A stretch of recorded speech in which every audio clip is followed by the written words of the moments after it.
Kepiting sama yuyu. Yang menghalalkan kepiting itu mengharamkan yuyu. Tahu yuyu yang kecil di sawah ya? Tak tanya, kenapa yuyu halal? Karena amfibi Gus, bisa hidup di dua alam. Memangnya kepiting enggak? Oh beda. Ternyata beda maksudnya. Eman Gus kalau haram. Eman kan kalau yuyu haram kan nggak ngefek kan, kecil ini mufti kok. Oh, udah kadang halal, udah kadang makan selama ini. Iya, selama ini udah kadang makan itu.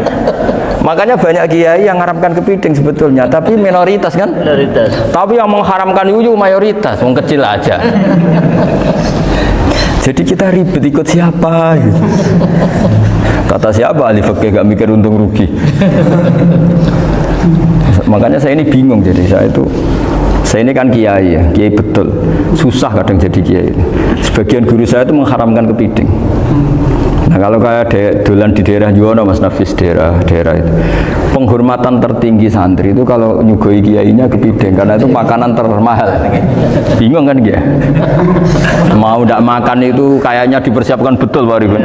Udah ada effort ya. Warna nyari yang mahal kan. Mau makan itu sebagian guru kita mengharamkan. Akhirnya ya ada darurat tadi, makan sekadarnya. Kalau saya habis 3 pasti israf. Kalau habis 1 prosedur hormat yang nyugui. Itu susahnya jadi kiai. Kalau kamu kan tidak kiai, mumpung gratis. Enaknya gak jadi kiai kan itu Mas. Pertimbangannya mumpung gratis. Sudah gitu masih mun dibutuh mawon, makai dibutuh mawon. Oh digawa tenan. Tapi sebetulnya ada sisi naif dari yang bilang halal tadi. Ketika yang bilang halal, naif itu versinya, tapi ya nggak apa-apa, semoga dimaafkan Allah. Naifnya tadi, tapi saya tidak tapi itu masalah khilafiyah ya. Semoga yang mengatakan halal juga benar, karena punya perhitungan iman tadi. Tapi yang bilang halal itu tak tanya, yuyu itu halal apa haram? Lucunya jawab haram semua. Yuyu bahasa Indonesia nggak ada kayaknya. Tidak tahu juga saya apa. Yang penting paham tapi yuyu yang kecil itu. Itu kalau diharamkan nggak ada yang protes ya? Nggak ada. Tapi kalau kepiting? Oh. Ini pakai model apa? Coba Pak Wafa. Kalau alasannya amfibi, yuyu sama kepiting sama enggak? Kalau alasannya amfibi, hidup di 2 alam.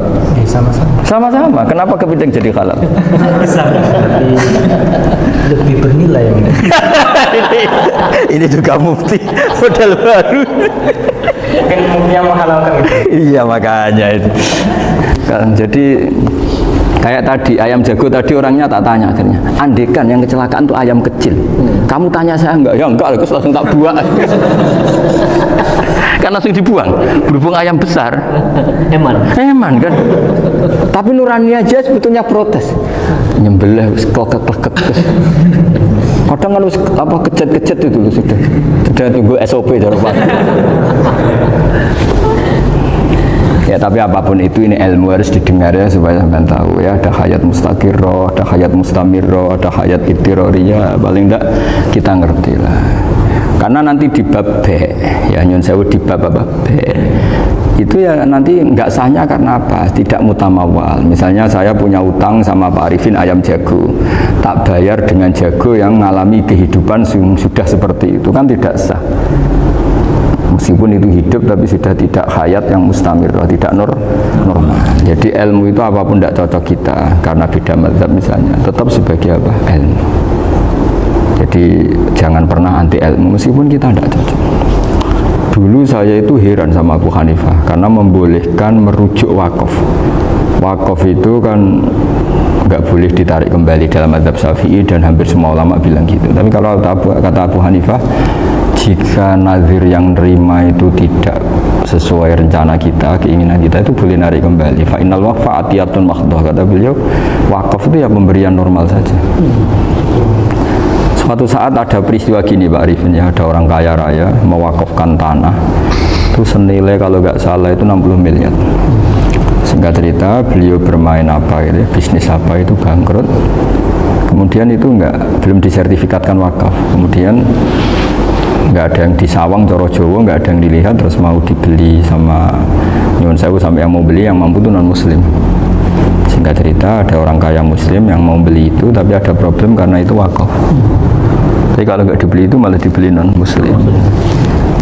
Tanya saya, akhirnya saya jawab nggak apa-apa dibeli saja, ikuti mazhab Abu Hanifah. Karena kalau mazhab Syafi'i itu nggak sah semua pembeliannya. Tapi apa artinya mazhab kalau kita berpikir nggak sah tapi yang jual melakukan? Nah itu yang nggak dipikirkan oleh orang-orang fikih yang di Menara Gading. Apa gunanya kita bilang nggak sah? Tapi yang punya tanah tadi tetap menjual. Karena tidak mengindahkan hukum itu. Mau apa? Makanya saya bilang bagi tentang Gus itu nggak ada kaulnya dalam mazhab Syafi'i. Saya bilang kamu mengharamkan itu tidak ada gunanya karena itu tetap dilakukan. Jadi kita pertimbangannya tidak itu, daripada dikuasai situ mendingan kita. Betul. Nah itu sisi-sisi fikih. Makanya ini kita ngaji fikih tidak segampang itu memberi fatwa karena pertimbangannya banyak, Pak. Tidak hitam putih. Tidak hitam putih gitu maksud saya, ini cerita. Jadi nanti kamu ngerti. Jadi mau apa coba? Itu kan ibarat gini. Hukumnya kita ngajar perempuan itu masalah sebetulnya secara karena itu ajnabiyah. Tapi fikih mentoleransi li ajli ta'lim karena untuk belajar enggak apa-apa. Kalau sudah jadi fakta itu ribet. Dia maunya belajar sama kamu dan sekali kamu tidak mau belajar ke yang lain yang potensi menyesatkan. Jadi fikihnya bukan masalah nazar lagi, sudah penyelamatan. Ribet kan kalau sudah begitu. Saya punya kenangan yang menurut saya itu harus jadi trauma. Siapapun harus jadi trauma. Ini cerita sedikit. Ini masih ngaji fikih pertimbangan. Ada orang itu sangat khusyuk, sangat khusyuknya di rumahnya Pak Wafa itu nggak ada TV, nggak ada motor, nggak ada apa saja. Ketika anaknya berkembang agak dewasa, itu pertama naik motor itu ya utang jasa sama kawan-kawannya. Pertama dia ngelihat nikmati TV ya dari kawan-kawannya. Corong Jawa, mbek tanggane lah. Padahal orang tuanya ini protektif justru karena banyak tangganya sing tidak pati Islami lah. Ya mereka orang Islam tapi ya nggak sholat, nggak apa. Singkat cerita orang tuanya ini datang ke rumah saya nangis, nangis Gus. Sekarang saya ikrar bahwa mazhab abah jenengan Kiai Nur Salim, mazhab bapak saya itu, mazhab jenengan itu lebih hebat imam mazhab kulo. Nangis deh. Dulu saya itu agak menyalahkan Kiai Nur Salim jenengan karena longgar di rumah ada TV, ada motor. Terus dia cerita. Nah karena anaknya ini pertama bisa naik motor, untuk anak ABG ini kan jasa yang luar biasa. Karena dia butuh sekali bisa naik motor, dipinjemin. Akhirnya walhasil anaknya ini nyon saya merantau ke Jakarta kemana? Akhirnya lam yusolli wa lam yasum. Padahal anaknya ya kiai kampung. Terus tak ceritain ini. Terus akhirnya dia tanya, kenapa sih Gus jenengan sama abah kok longgar gitu sama anak? Tak ceritani gini Pak Arifin, menurut ilmu al-insan abdul ihsan, manusia itu budaknya kebaikan. Karena utang jasanya sama anak ini, ya dia akan ainut anak ini.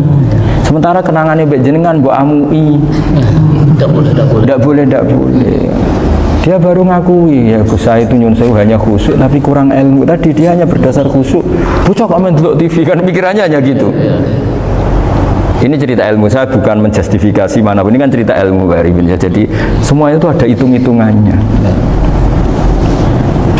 Coba kalau kita terlalu stakung be anak pertama naik motor jasanya orang nggak sholat ya, pertama roh TV jasanya orang nggak sholat. Coba terikatnya anak ini sama kita apa sama orang itu? Sama orang itu. Bayangkan kalau umur ABG.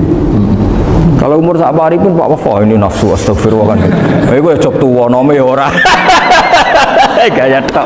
Bareng tuwa udah khusus gue gaya tok. Asline nome bodoh. Ya saya sama-sama semua. Cuma saya kan lebih jujur dari biasa. Jadi orang itu harus ngitung gitu. Itu kenapa Mbah Mun tuh kiai alim alama. Setahu saya dalamnya ada TV. Putra-putra ini lihat TV. Meskipun kita tidak mungkiri negatifnya TV, kita nggak mungkiri Pak Arifin ya. Tapi tadi ketika anak-anak ABG itu pertama lihat TV jasanya tonggoni. Kalau kebetulan tanggane wong soleh nggak masalah ya. Kalau enggak, itu nangis ke rumah saya itu. Nyesel dia. Tapi saya bilang gini, ini jenengan tiang soleh, mesti anak jenengan suatu saat kembali. Coba pola jenengan harus rubah. Ini hebatnya Nabi ketika Sayyidah Aisyah masih kecil minta diperlihatkan li'bul habasyah. Itu ya diturutin kan masyhur itu. Kayak apa Nabi? Karena kalau nggak diturutin pasti Sayyidah Aisyah akan ngidolakan mainan yang lain yang di luaran sana malah. Itu karena Nabi punya kearifan tadi. Jadi ini kan ilmu, lagi-lagi ilmu. Jadi yang semua itu harus dibaca dengan ilmu. Makanya kata Nabi, ad-dunya mal'unatun mal'unun fiha illa dzikrawah wa ma'alalahu aw aliman aw muta'alliman. Karena dunia ini hanya bisa dibaca dengan ilmu. Yang diridhai Allah maksudnya hanya bisa saya itu banyak kenal menteri, kenal pejabat, tapi saya tidak pernah melihat itu sebagai pejabat. Melihatnya itu orang yang ingin belajar agama. Karena sekali salah melihat, yang hidup itu tamaknya Pak Arifin. Yang hidup kan tamaknya. Halo teman-teman, jangan lupa ikutin kami komen dan subscribe channel kami Anak Santri. Lagi anak santri. Anak Santri. Bye.